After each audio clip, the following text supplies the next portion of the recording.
بسم اللہ الرحمن الرحیم۔ السلام علیکم۔ حضرت عمر فاروق رضی اللہ تعالیٰ عنہ حضرت ابو بکر صدیق رضی اللہ تعالیٰ عنہ کے وصال کے بعد حضرت عمر فاروق خلیفہ منتخب ہوئے۔ ان کا دور خلافت اسلامی فتوحات کا سنہری دور تھا۔ ان کے دور میں شام، مصر، عراق اور ایران کے کئی علاقے فتح ہوئے۔ انہوں نے اپنے عہد خلافت میں اسلامی حکومت کی حدود کو وسیع کیا۔ حضرت سیدنا عمر فاروق نے ایسا نظام ترتیب دیا جو آج تک پوری دنیا میں رائج ہے۔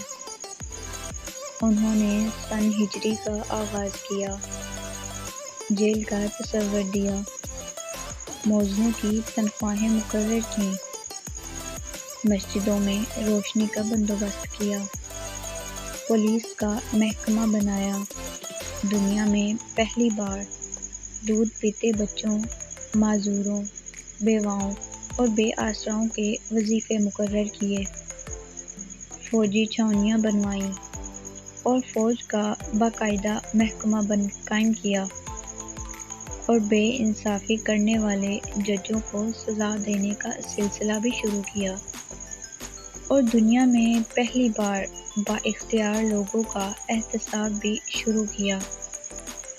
حضرت عمر فاروق رضی اللہ تعالیٰ عنہ فرماتے تھے، جو حکمران عدل کرتے ہیں اور وہ راتوں کو بے خوف سوتے ہیں۔ ان کا فرمان تھا کہ قوم کا سردار قوم کا سچا خادم ہوتا ہے۔ ان کے دسترخوان پر کبھی 2 سالن نہیں رکھے گئے۔ وہ زمین پر سر کے نیچے اینٹ رکھ کر سو جاتے تھے۔ ان کے کرتے پر 14 پیوند تھے، اور ان پیوندوں میں سے ایک سرخ چمڑے کا پیوند بھی تھا۔ وہ موٹا اور کھردرا کپڑا پہنتے تھے۔ انہیں نرم اور باریک کپڑے پسند نہیں تھے۔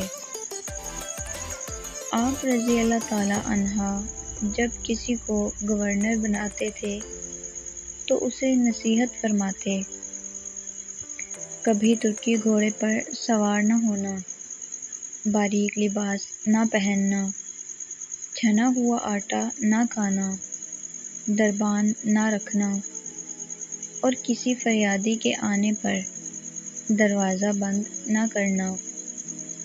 حضرت عمر فاروق رضی اللہ تعالیٰ عنہ کا یہ فقرہ آج بھی انسانی حقوق کے چارٹر کی حیثیت رکھتا ہے۔ مائیں بچوں کو آزاد پیدا کرتی ہیں، تم نے کب سے انہیں غلام بنا لیا۔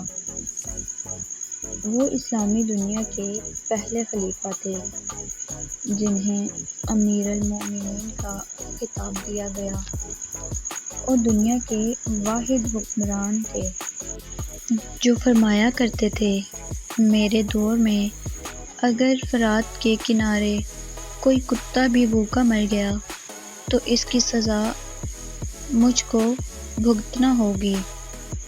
حضرت عمر فاروق رضی اللہ تعالیٰ عنہ نے اپنے دور میں جس خطے میں اسلام کا جھنڈا لہرایا، وہاں سے آج بھی اللہ اکبر کی صدائیں آتی ہیں۔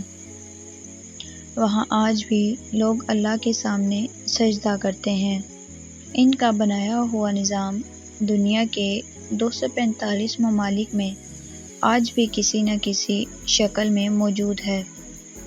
آج بھی جب کسی ڈاکخانے سے کوئی خط نکالتا ہے، پولیس کا کوئی سپاہی وردی پہنتا ہے، کوئی فوجی جوان 4 ماہ بعد چھٹی پر جاتا ہے، یا پھر حکومت کسی بچے، معذور، بیوہ یا بے آسرا شخص کو وظیفہ دیتی ہے، وہ غیر ارادی طور پر حضرت عمر فاروق رضی اللہ تعالیٰ عنہ کو عظیم ترین حکمران تسلیم کرتی ہے۔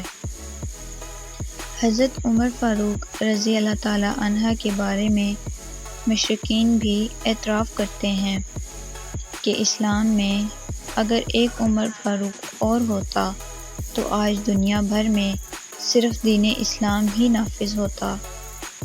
اگر آپ کو یہ ویڈیو پسند آئی ہو تو لائک، شیئر اور سبسکرائب کرنا مت بھولیں۔ Thanks for watching. اللہ حافظ۔